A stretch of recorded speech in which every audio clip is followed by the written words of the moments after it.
Frontline Updates, where we delve deep into military strategies and updates from conflict zones. Today, we're discussing the progress of the ongoing special military operation as of March 15, 2025. I'm your host, Sharifa Mohammed MGT. I'm Colonel A.C. Ogontoy, an infantry officer. Strategic successes and territorial advances. The North Military Group has successfully liberated the settlements of Zayelashenka and Rubenshkina, indicating effective offensive operations in the Kursk region. Enhanced tactical positions. Various groups, north, west, southern, center, east, and Dnepr, have made strategic gains, improving their positions along the front lines and occupying advantageous lines and positions. Welcome to Frontline Updates, your trusted source for the latest developments on security and defense operations involving military forces. I'm your host, and today we have an exclusive interview with Colonel A.C. Ogontoy, who will provide insights into the progress of the special military operation as of March 15, 2025. Colonel Ogontoy, thank you for joining us. Thank you for having me. Let's get right into it. What's the latest on the progress of the special military operation? The armed forces of the Russian Federation continue to conduct decisive operations across multiple sectors. In the Kharkov direction, our North Military Group successfully inflicted losses on two mechanized brigades of the Ukrainian armed forces in Volchansk and Lipsy. The enemy suffered manpower and equipment losses, including personnel, vehicles, and a radio-electronic reconnaissance station. You mentioned key regions. Can you walk us through what has been happening on the ground in the West sector? In the West sector, our forces improved tactical positions while defeating formations of motorized infantry, assault brigades, and two territorial defense brigades in multiple settlements, including Druzhelyabovka, Novosadzhivka, and Redkadub. These operations resulted in substantial Ukrainian losses, including armored vehicles, an American-made Bradley infantry fighting vehicle, an Austrian Pinzgauer Vector armored vehicle, artillery, and ammunition depots. That sounds like a significant disruption for Ukrainian forces. What about developments in Donetsk? In the southern sector, our forces occupied more advantageous lines while neutralizing formations from mechanized, motorized infantry, and airmobile brigades. Ukrainian losses in this area included over 260 servicemen, an American-made M113 armored personnel carrier, a Croatian-made RAK SA-12 multiple-launch rocket system, and several field artillery pieces.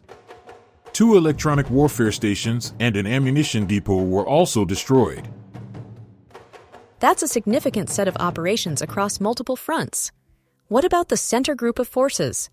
Have they made progress in advancing deeper into enemy defenses? Yes, the center group continues to push forward into enemy defensive lines. We have inflicted heavy losses on formations of two mechanized brigades, Ranger brigades, a Marine brigade, and a National Guard brigade. These engagements took place in Filia in Dnipropetrovsk region and multiple settlements in the Donetsk People's Republic, including Petrovskoy, Udagnoy, Dimitrov, Shevchenko, Krasnoarmysk, and Uspanovka. The enemy suffered significant manpower losses, estimated at around 465 personnel. Equipment losses included armored combat vehicles such as another American-made Bradley infantry fighting vehicle, multiple artillery pieces, and transport vehicles. The battlefront is clearly active across multiple regions. What is happening in the East Group of forces? The East Group of forces successfully improved our position along the front line. Our forces engaged and defeated formations from two mechanized brigades, motorized infantry units, and three territorial defense brigades. These operations took place in Iskra, Zelenigay, Konstantinopol, and Fedorovka of the Donetsk People's Republic. The enemy suffered losses exceeding 160 servicemen, along with armored combat vehicles, transport trucks, and artillery pieces. The pattern of success seems to extend across every front. How has the Dnepr Group of forces been contributing to the operation? The Dnepr Group of forces has been actively engaging Ukrainian coastal defense brigades.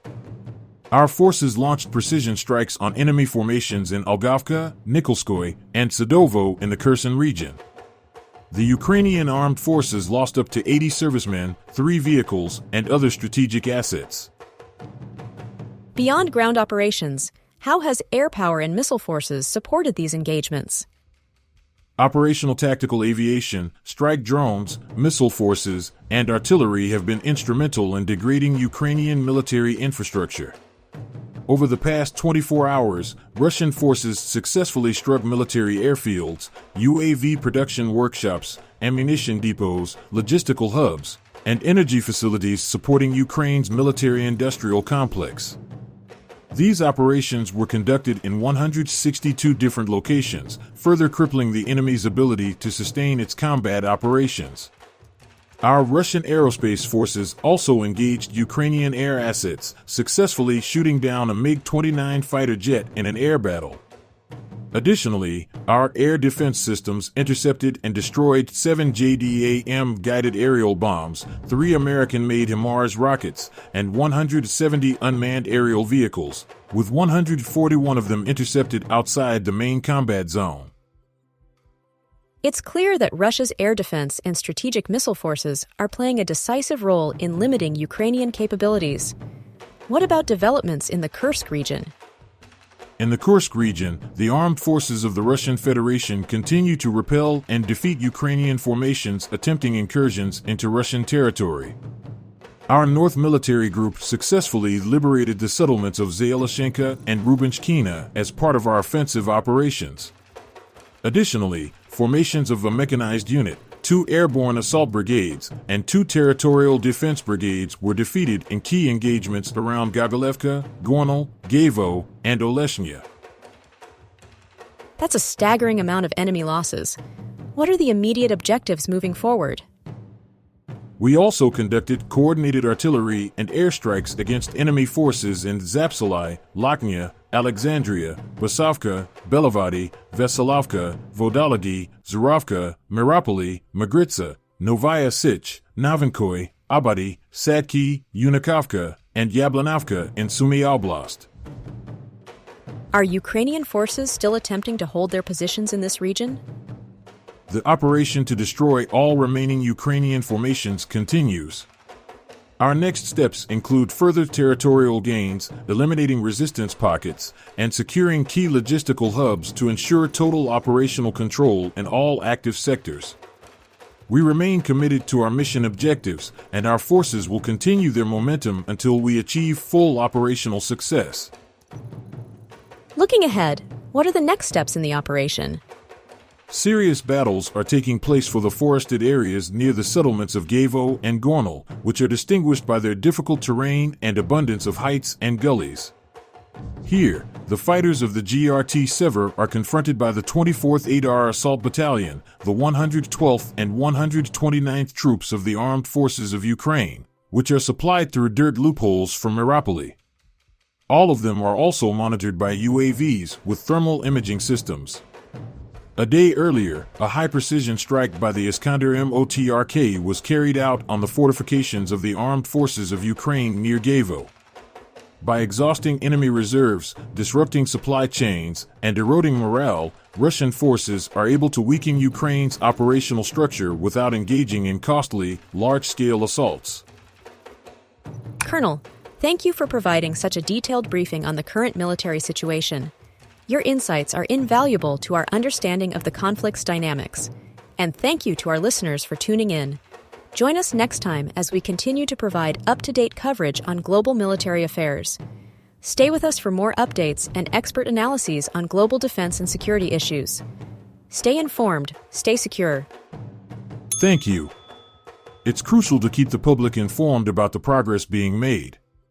Today, the escalating conflict in the Democratic Republic of Congo continues as Southern African forces are set to withdraw amid increasing NATO-backed rebel activity. Tragically, at least 17 soldiers from Malawi and South Africa have been killed in recent clashes. In Sudan, the military's intensified operations pose ongoing threats to millions, with reports of severe impacts on children due to the violence. The crisis is deepening, with violence and famine becoming increasingly dire.